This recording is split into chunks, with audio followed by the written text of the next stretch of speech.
De personnes âgées même qui agissent pour le climat et qui manifestent aujourd'hui. C'est plutôt pas mal. Mais vraiment, le gouvernement réagisse. C'est un peu comme avec les gilets jaunes, personne n'a jamais réagi en fait. Et il faudrait faire réagir les gens. Parce que c'est insupportable de vivre dans un monde comme ça où on va tous mourir, on le sait. Et en fait, on peut rien faire nous, petits consommateurs qu'on est. Et il faut que ça aille plus haut. Oui, on peut faire des petits gestes du quotidien, mais c'est tout. Et il faut que ça aille plus haut, qu'il y ait plus de budget pour l'écologie et tout. Et c'est impensable qu'il y ait autant de problèmes liés à l'écologie aujourd'hui. Qu'est-ce que tu disais alors ? Bougez-vous les vieux, c'est notre avenir qui est en jeu. Il faut d'abord que le gouvernement entende ces jeunes.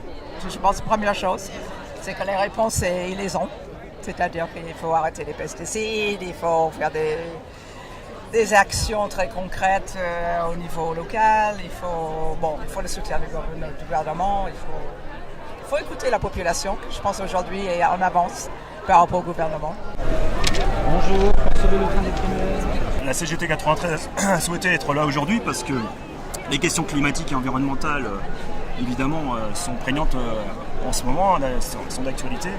Et de ce point de vue-là, on a un cas concret, par exemple, avec le train des primeurs, donc Rungis-Perpignan, qui va être supprimé. Et derrière, c'est 25 000 camions en plus sur les routes.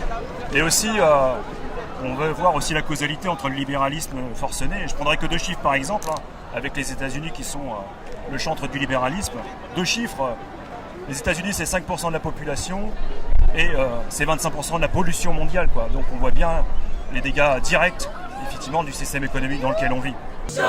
Plus chaud que le climat, on est plus chaud, plus chaud, plus chaud que le climat, on est plus chaud. Début décembre l'année dernière, on a lancé une tribune qui a été d'ailleurs signée par Philippe Martinez, par tout un tas de monde, par la France Nature Environnement et beaucoup d'autres, disant qu'il fallait que les mouvements pour la justice sociale et fiscale et le mouvement pour la justice environnementale se rassemblent, parce qu'on se bat ensemble contre un même système où les multinationales sont hégémoniques et un système au service des plus riches. Donc on se bat ensemble contre un même système et il faut qu'on porte aussi les mêmes revendications politiques.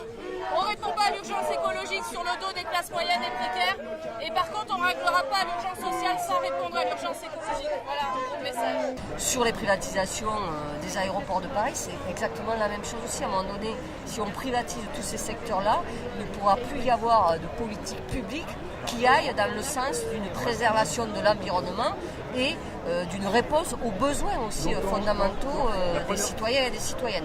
Parce qu'il y a 2 enjeux à mon avis, c'est répondre aux droits fondamentaux des citoyens et des citoyennes, que ce soit en termes d'énergie, en termes de transport, en termes de culture, en termes d'éducation, etc.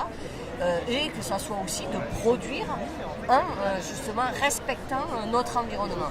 Et ces 2 leviers qui répondent et aux urgences environnementales et aux urgences sociales ne sont absolument pas respectés par le gouvernement et ne sont absolument pas entendus.